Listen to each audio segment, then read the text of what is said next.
और आपने फरमाया वैलुल लिल अरब मिन शर्रिन क़द इक़्तरब, अरबों के लिए हलाकत है, अरबों के लिए बर्बादी है उस शर से जो करीब आ चुके हैं। और आज जिस तरह उन्होंने उनकी तहजीब को इख्तियार कर लिया, दुबई जाकर देखिए, बदतरीन मगरबी माशरा जो है वो दुबई के अंदर हमने कायम करके दिखा दिया।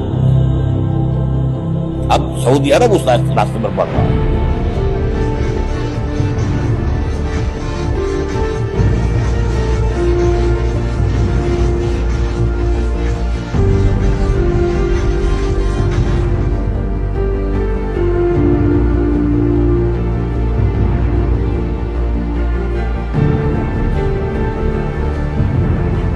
अब नोट कर लीजिए, ये किताबें अगर आप पढ़ना चाहें तो किताबुल मलाहिम में पढ़िए।